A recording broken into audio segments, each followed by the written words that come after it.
This is Nightly Business Report with Tyler Matheson and Susie Garrett. Brought to you in part by TheStreet.com. Founded by Jim Cramer, TheStreet.com is an independent source for stock market analysis. Cramer's Action Alerts Plus service is home to his multi-million-dollar portfolio. You can learn more at TheStreet.com/NBR.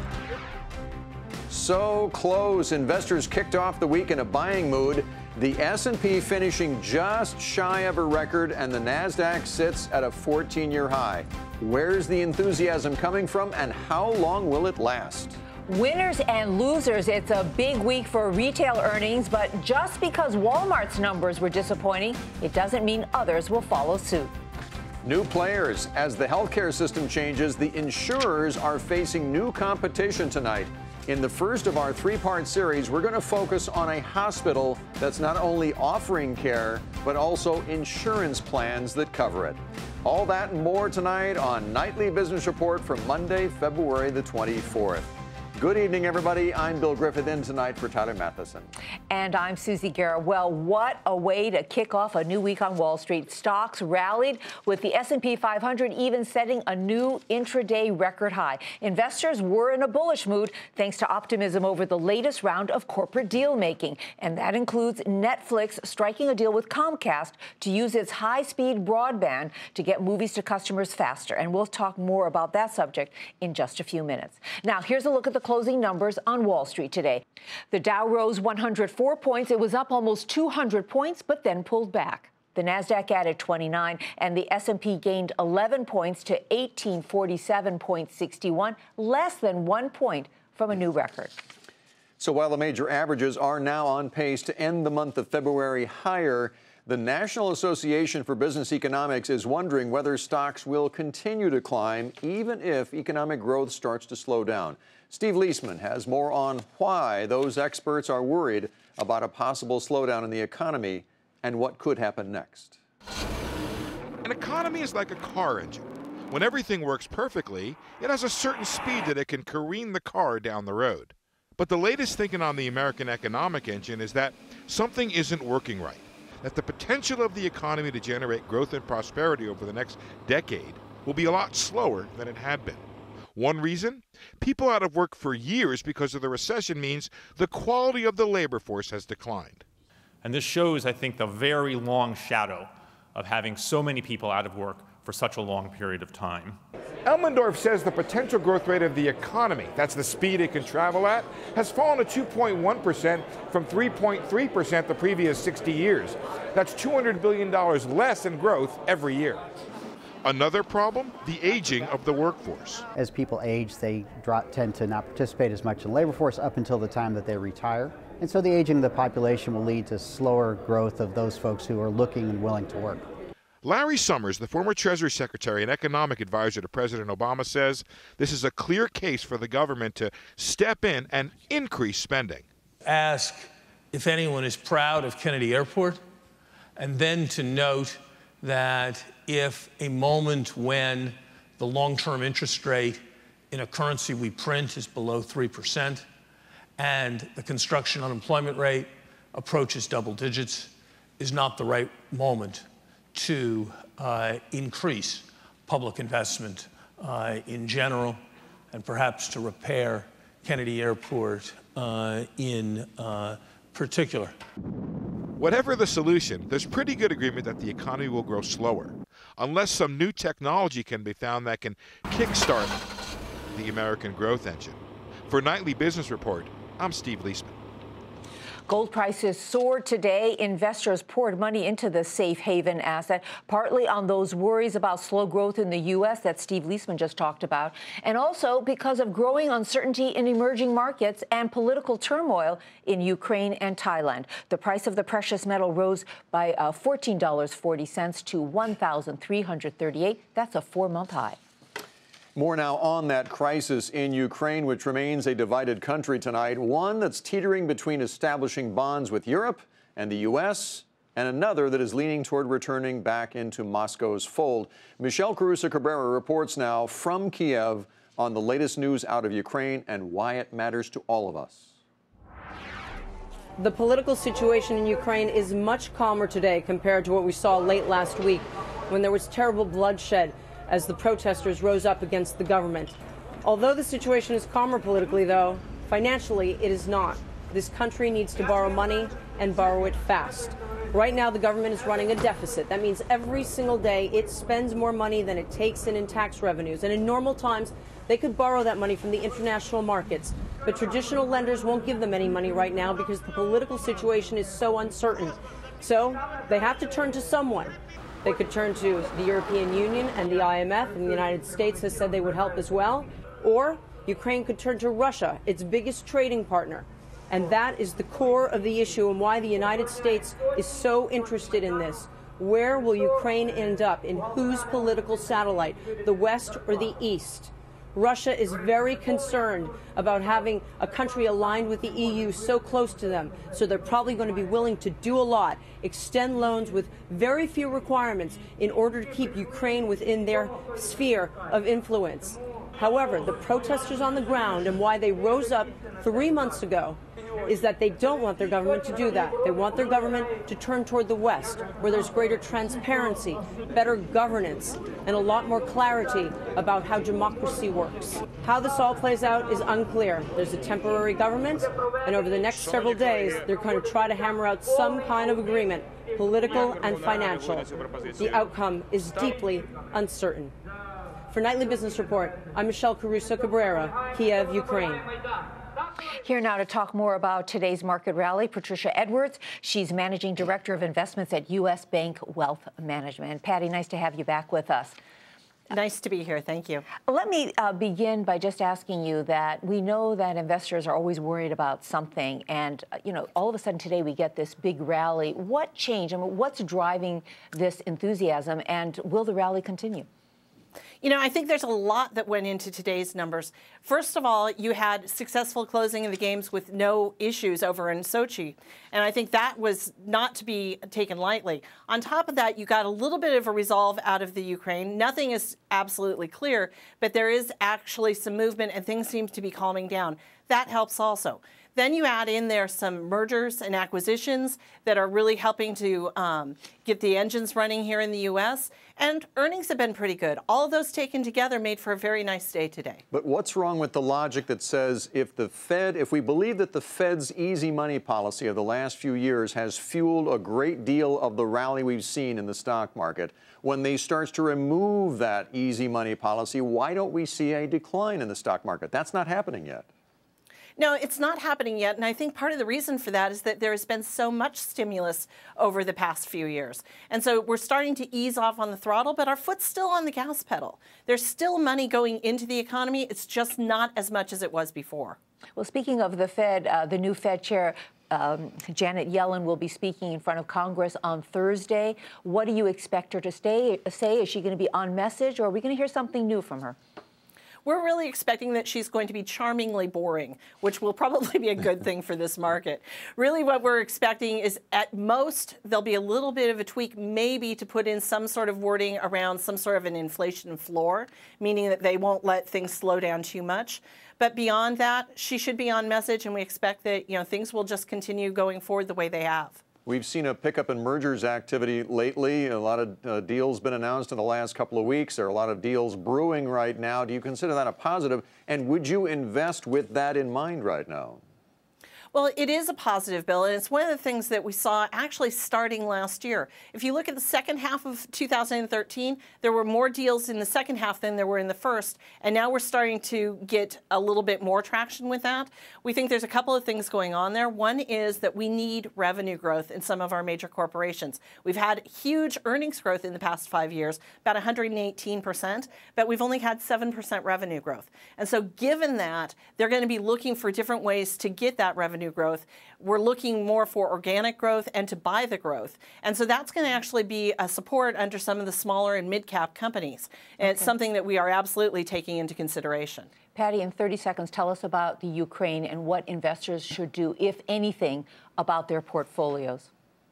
The Ukraine situation is probably not going to affect your portfolio in the short run. The big issue here is going to be something like a contagion. We don't think that that's coming. In fact, we think that there's going to be help from both Russia and the EU offered. We know that the U.S. has already stepped in. And so we think that it'll probably get itself solved. And you have to invest over the long run using the fundamentals. Okay. And this is just a small thing. All right, lots of good information. Thank you so much, Patty. Patricia Edwards, Managing Director of Investments at U.S. Bank Wealth Management. Moving now to earnings season. It's winding down, but not before we hear from some of the nation's top retailers. And while some, like Walmart last week, will partly blame weak sales on the brutal winter weather, all retailers are not created equal. Others may see that bad weather as a plus for revenue. Courtney Reagan has more. While the world's largest retailer blamed nearly every possible external issue on its disappointing earnings and outlook, investors should be careful not to think all retailers will follow suit in this week's earnings releases.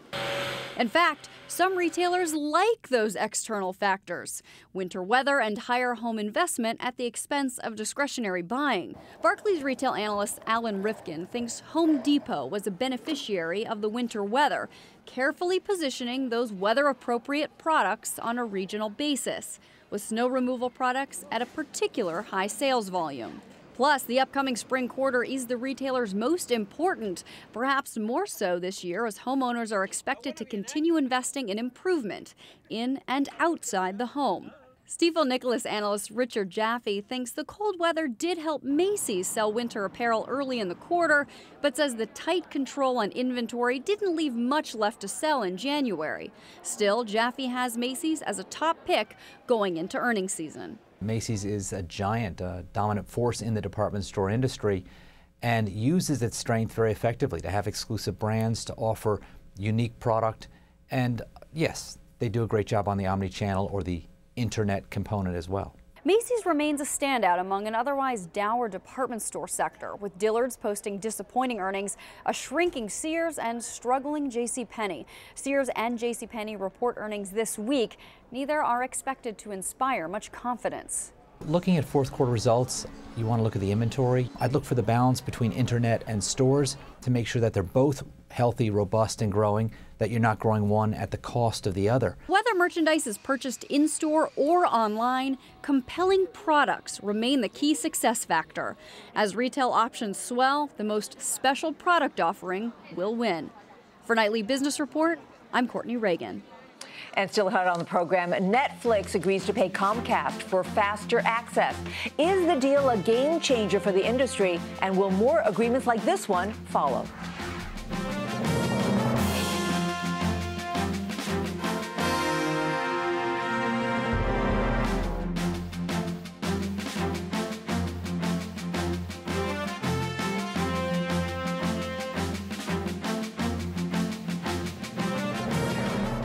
Billionaire activist investor Carl Icahn is at it again. In a note to eBay board members and shareholders this time, he has accused members of the board of what he called lapses in corporate governance, and he is once again calling for the company to spin off its successful PayPal electronic payment unit. But eBay was quick to respond to Icahn, who owns about 2% of the outstanding shares. eBay says it's not interested in separating its fastest growing segment from the parent company.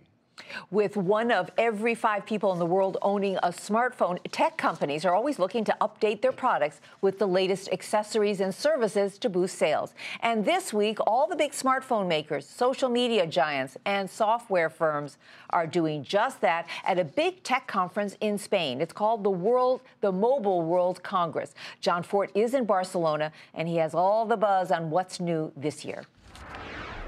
This week in Barcelona, many top executives in wireless and tech from around the world are gathering to try and figure out what's next. The smartphone revolution, that's well underway, which means the new opportunities for profit probably won't be in hardware so much as in services. That's going to be a key theme here at Mobile World Congress. Facebook CEO Mark Zuckerberg is here. So is Jan Koum from WhatsApp, his latest acquisition. And IBM CEO Ginny Rometty, Cisco CEO John Chambers, and more. For Facebook, the show is a chance to lay out its vision for getting more people in emerging markets online. all the data and studies that we've shown show that it will not only increase their opportunities to find jobs and health and education and all these things that makes the economy better, and if we do this as an industry, it will also, for self-interest, just increase the profits of all of the different companies that are involved here. Lots of new products are taking a bow here, including low-end Android phones from Nokia, new tablets from HP and Huawei, and an in-app payment service from MasterCard. But for the executives attending, lots of meetings. I meet government officials, I meet customers, I meet partners, I meet my own employees, I meet competitors. It's the meeting place to learn and be inspired, and it's also very effective because everybody's here. A big week for a very big mobile industry. For Nightly Business Report, I'm John Fort in Barcelona. We have more now on that deal we told you about at the top of the program, with Netflix paying Comcast to use its high-speed broadband to speed up digital downloads for Netflix customers. Julia Borston has more on that agreement now, who benefits from it, and whether this opens the door to similar deals with other content and internet providers. Netflix and Comcast deal aims to be a win-win, giving better service to subscribers of both, addressing concerns that Netflix customers have suffered from slowing broadband speeds from Comcast as well as Verizon. With this deal, Netflix and Comcast will cut out the middleman, Netflix paying Comcast to establish a direct connection to the internet provider, improving infrastructure to make data transmission more efficient. It's a valuable partnership between the nation's largest internet provider, about to become much larger, and streaming video behemoth Netflix. You just had a company that represents a third of all of the traffic on the internet strike a deal with a company that represents as much as a third of all of the internet subscribers in America. Other streaming video giants like YouTube have similar arrangements to work directly with internet providers. But this is the first time a content company like Netflix has paid an internet provider like Comcast directly. That doesn't mean Netflix will necessarily face higher costs. It's just paying a different company. Up until now, Netflix has paid intermediary companies to help deliver its data. One of those intermediaries is Cogent. Its stock is suffering on this news and concerns about other deals that could follow. Verizon CEO Lowell McAdams saying on CNBC Monday morning he's in talks with Netflix and expects to close a similar deal. The commercial model, I think, will work pretty well. So to me, that shows that you don't necessarily need a lot of regulation in a dynamic market here. By doing these commercial deals, we'll get good investments and good returns for both parties. Internet providers hope this will give the FCC and others more reason to take a light hand when it comes to regulation, showing rivals can work well together without intervention. And analyst Craig Moffett says it reflects well on Comcast as it looks for approval of its Time Warner Cable acquisition. It tells you, if you're the Department of Justice or the FCC, that Comcast is not going to engage in any anti-competitive practices. We'll see if this speeds along regulatory approval for Comcast's big Time Warner Cable purchase. For Nightly Business Report, I'm Julia Borston in Los Angeles. And we need to remind you that Comcast is the parent company of CNBC, which produces this program. BlackBerry lands two major deals, and that's where we begin tonight's market focus. Shares of BlackBerry surged on news that its BBM messenger service will be available to Windows Phone and Nokia X users starting this summer. Separately, Ford has picked BlackBerry over Microsoft as its partner on its Sync voice-activated system in future car models. Shares of BlackBerry rose 7%. To $9.83. Chipmaker RF Micro Devices says it's paying $1.6 billion for its Pure Tri-Quint semiconductor. The two companies get most of their revenue by supplying parts to device makers like Apple and Samsung, and the deal makes them a bigger player in the mobile chip market. Shares of both companies surged on the news. RF Micro up 21%, Tri-Quint by 26% to $11.64. The suit saga continues. Men's Wearhouse has now raised its offer for its rival Joseph A. Bank by over 10%, spurring hopes that this months-long battle of back and forth between the two companies might finally be over. Men's Wearhouse also said it might even raise its own bid further if it's able to examine Joseph A. Bank's books. Shares of both companies up, as you can imagine. Men's Wearhouse up 7.5% to $48.51. Joseph A. Bank rose by 9% to close at $60.04. And Pfizer's pneumonia vaccine treatment for older adults showed that it prevented several kinds of community-acquired pneumonia in a clinical study. The treatment is already on the market to treat childhood infections. Analysts say that they predicted that the success of the drug on older patients would boost annual sales of the vaccine by $1 billion or more. Shares of Pfizer rose by more than 1.5%, closed at $31.99. The Pentagon announced some deep spending cuts to the armed forces today. Defense Secretary Chuck Hagel outlined his vision for the military in the year ahead and the changing priorities for our men and women in uniform. We are repositioning to focus on the strategic challenges and opportunities that will define our future. New technologies, new centers of power, and a world that is growing more volatile, more unpredictable, and in some instances, more threatening to the United States. Now, among the proposed cuts, shrinking the Army to its smallest size since before World War II, closing some military bases, eliminating the Air Force A-10 and U-2 aircraft, freezing pay for generals and admirals, and a 1% across-the-board pay cut for all military personnel. Now, despite that, shares of some of the biggest defense contractors rose by more than 1% today, including Northrop Grumman, Lockheed Martin, General Dynamics, and Raytheon. Coming up, as the healthcare industry changes, insurers are facing some new competition. And tonight, in the first of a three-part series, we'll take you to a hospital that is branching out beyond care and into insurance.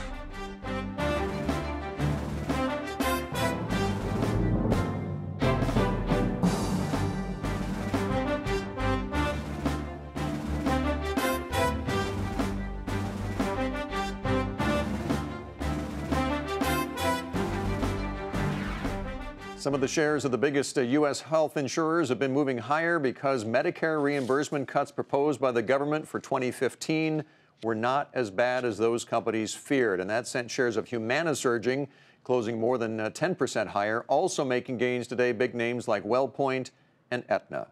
Those insurers are not only bracing for reimbursement cuts and other changes in the Affordable Care Act, but also some tough new competition. Tonight, we begin a three-part series on the changing healthcare insurance business. We begin with a look at how some hospitals are now offering their own healthcare plans. Bertha Coombs reports.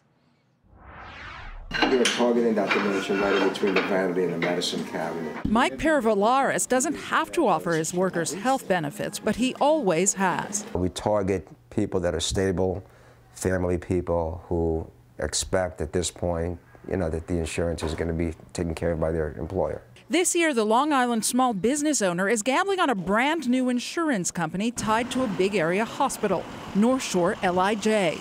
Its rates were lower, and his staff is happy with the choice. The people that accept this insurance seem to be the doctors that they already had, so it seemed natural. The CEO of North Shore LIJ's new Care Connect insurance unit says the hospital's name recognition has helped them compete with large insurers on New York's exchange and in the private market.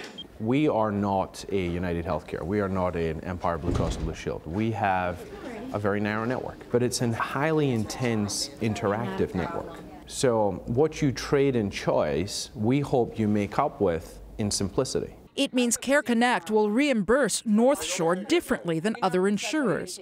I don't necessarily reimburse them on a fee-for-service environment. What I do is I agree ahead of time that I will spend X number of dollars on healthcare. And it's up to them to work with us to figure out the most efficient and best place for that healthcare to take place so that they're not trying to fight for every penny.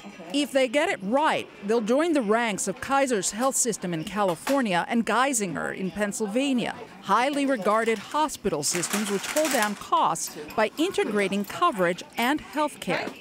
So do you want anything for pain now? Hospital systems first got into the business of insurance back in the 90s when HMOs were popular, but many of them found they couldn't make the financials work. Analysts say this time could be different. Since we've moved through the 2000s and into the current day, the data capabilities are much greater. And many hospitals are much more closely aligned with their physicians. Moody's Lisa Martin says having an insurance plan can help hospitals keep patients within their systems as long as they don't alienate other payers. The other risk for a hospital running a health plan is really managing the relationship with the insurers that now the hospital is directly competing with in its own market. So far, Care Connect has exceeded its enrollment expectations. We thought that we would probably have about 3,000 to 4,000 individual members, of which, let's say 50 to 60% of them would actually pay the bill. We've had almost double that, both on and off the exchange. Mike Pervalaris is hoping it pays to be one of their first members. We try new things every day. We're business owners, so we have to be a little bit daring sometimes to make good decisions. Bertha Coombs' Nightly Business Report, Long Island, New York. To read more about how hospitals are getting into the insurance business, go to our website, nbr.com. And tomorrow, our series continues with a look at how an insurance startup is attempting to shake up the industry. Finally tonight, good news if you invest in companies that pay a dividend. Last year, for the first time ever, the world's largest public companies paid out more than $1 trillion in shareholder dividends globally. That's up more than $300 billion since 2009. Research firm Henderson Global says U.S.-listed firms are by far the largest source of dividend income right now, increasing their payouts by an astounding 49% in just the past 5 years. Financial firms paid out the most, no surprise. That was followed by technology companies. That is a bit of a surprise. And that's Nightly Business Report for tonight. I'm Susie Guerra. Thanks for joining us. I'm Bill Griffith. Have a great evening. We'll see you tomorrow. Nightly Business Report has been brought to you in part by TheStreet.com. Founded by Jim Cramer, TheStreet.com is an independent source for stock market analysis. Cramer's Action Alerts Plus service is home to his multi-million-dollar portfolio. You can learn more at TheStreet.com/NBR.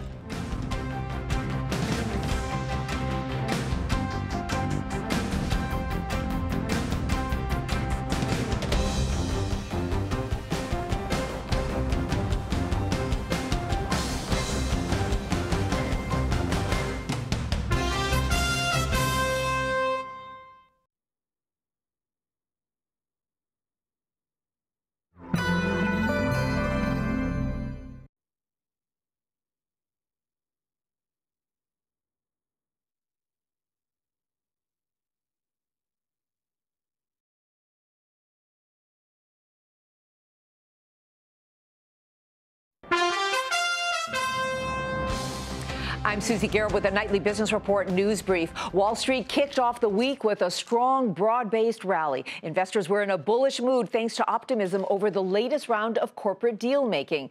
That includes Netflix striking a deal with Comcast to use its high-speed broadband to get movies to customers faster. The Dow rose 104 points, the Nasdaq added 29, the S&P gained 11 points and is now less than 1 point from a new record. BlackBerry shares soared after striking new deals with Ford Motor and Microsoft. Men's Warehouse upped its bid to buy rival Joseph A. Bank again to nearly $2 billion. And global dividend payouts topped $1 trillion for the first time ever last year. Financials and tech stocks paid out the most to shareholders. Be sure to tune into Nightly Business Report right here on your public television station.